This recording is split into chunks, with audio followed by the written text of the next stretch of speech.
यह अच्छा नहीं हुआ कि दिल्ली दंगों के आरोपित ताहिर हुसैन को कुछ शर्तों के साथ सुप्रीम कोर्ट से चुनाव प्रचार के लिए 6 दिन की कस्टडी पैरोल मिल गई। अब वह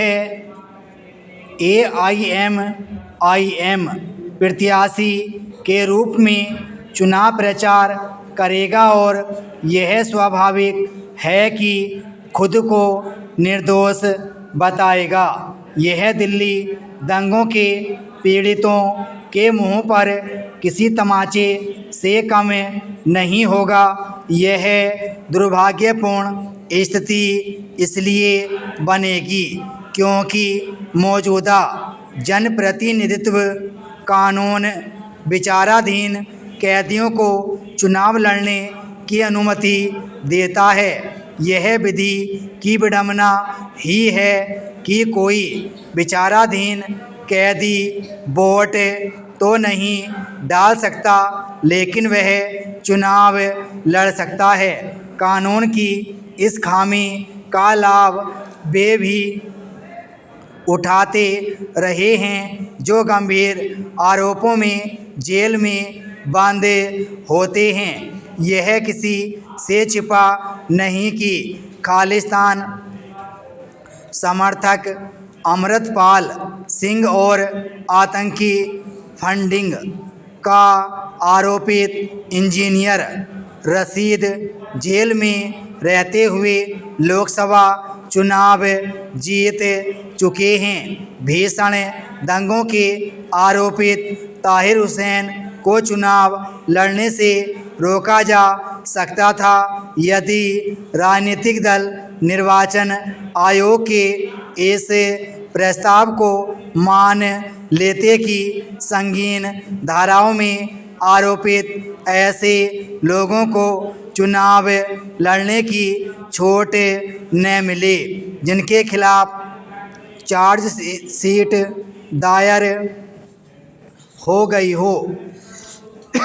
राजनीतिक दलों ने इस उचित प्रस्ताव को इस आधार पर स्वीकार नहीं किया कि दोषी सिद्ध न होने तक हर किसी को निर्दोष माना जाना चाहिए।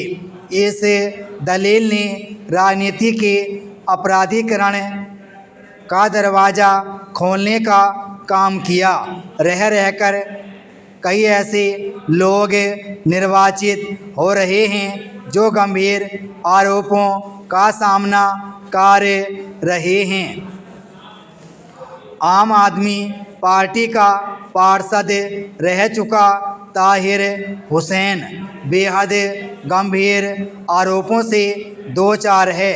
उसके खिलाफ कई चार्जशीट दायर हो चुकी हैं। इन चार्जशीट के अनुसार उसने दिल्ली दंगों के दौरान IB अधिकारी अंकित शर्मा की हत्या की साजिश रची और उस भीड़ की अगुवाई की जो उसकी छत से बम फेंक रही थी।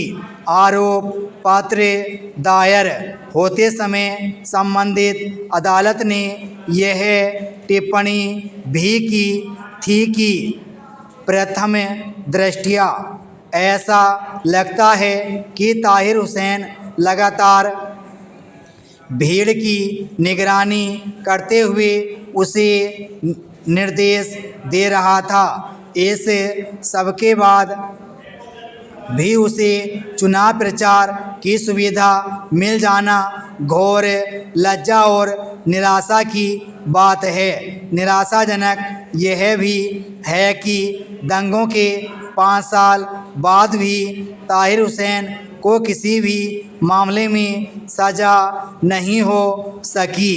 बेहतर होता कि सुप्रीम कोर्ट उसे जमानत देने के पहले यह सब देखता और उसकी परवाह करता कि इतने गंभीर आरोपों का सामना कर रहे अभियुक्त को चुनाव प्रचार करने की छोड़ देने से समाज को क्या संदेश जाएगा।